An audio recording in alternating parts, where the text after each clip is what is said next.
much. And we start with breaking news. A man rushed to the hospital this morning into surgery after he shows up being shot several times. And News Channel 5 Sophie Nielsen-Colding's been following this story she's at TriStar Skyline Medical Center. That's where he was rushed this morning. Sophie, how's the victim doing? Well, he was hurt so badly when he first got here, they had to rush him into surgery, so we don't know yet if he's pulled through after being shot, as you said, multiple times. This happened just before midnight, and police got that call that there was a gunshot victim here at the Skyline Medical Center. Police say that the man walked into Skyline after driving himself here in his own car, but because it all happened so quickly, police did not have time to get a lot of details from this man, although they do say they think this may have started as a robbery. Earlier in the night, police scanner traffic indicated that a stranger may have jumped into the victim's car and started shooting at him. Police unable to confirm whether or not that's true at this time. But because there aren't a lot of details and because he was rushed to surgery so quickly, police don't know where he was originally shot. I asked this morning and they said they were not able to confirm a location for us, and they're still looking for that gunman. Whoever the shooter is on the run this morning. Live in Nashville, Sophie Nielsen-Colding, News Channel 5. Sophie, thank you very much. A man also waking up in the hospital. He was hit by a car. This happened last night along a very busy Gallatin Pike right there at Walton.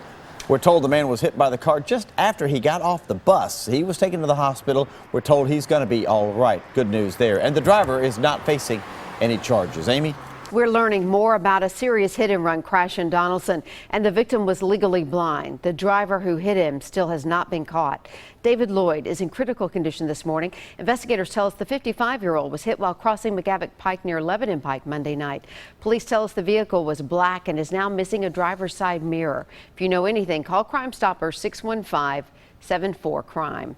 And authorities need your help solving a cold case murder. Roger Fox was found shot to death in his Williamson County home on Old Harding Road 6 years ago. Investigators say the 61-year-old lived alone. They tell us they do not believe robbery was a motive. But if you know anything, call Williamson County Crime Stoppers 615-794-4000. You could earn a $1,000 reward.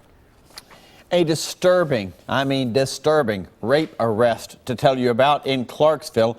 Investigators say that Keon Galler admitted to having sex with a 6-year-old child at least 4 times. Clarksville authorities say the 18-year-old, there's his picture, confessed after officers told him they had video of the crime. The Leaf Chronicle reports a friend playing video games with Galler last week found those videos on his phone and turned them over quickly to police. A convicted felon's behind bars again, now facing attempted murder charges. He's accused of shooting at 2 deputies. 2 Rutherford County deputies saw Mason DeForest yesterday. He was wanted by police after taking off his GPS tracking device. But when DeForest saw them, he ran while he fired shots at the deputies. He eventually tossed the gun and surrendered. Campaign 2016 now. It is the 3rd and final presidential debate. It's tonight. Hillary Clinton and Donald Trump will meet in Las Vegas for a showdown. They're calling it Fight Night. Both candidates will most likely try to shift the focus away from some controversies they're both dealing with. Trump facing multiple allegations of sexual assault and harassment over the past several years. Clinton's so-called quid pro quo deal with the FBI over her ongoing email scandal.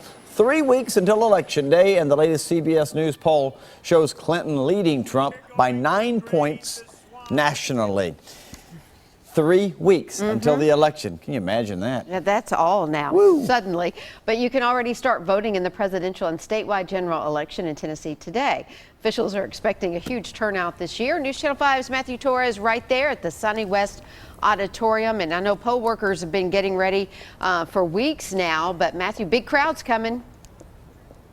Yeah, definitely. And Amy, I don't know how this happened, but for some reason I got now the job, the task of planting this Vote Here flag.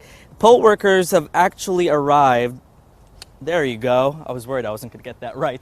Anyways, poll workers have actually arrived. They're setting up right now, turning on the machines inside the Howard office building, one of 12 voting locations in Davidson County. And so far, just with 50 minutes before the polls open, We have one person here. And again, they're expecting huge turnout. There will be about 1,500 poll officials by Election Day, but a lot of them are working early for early voting for good reason, since again, that turnout.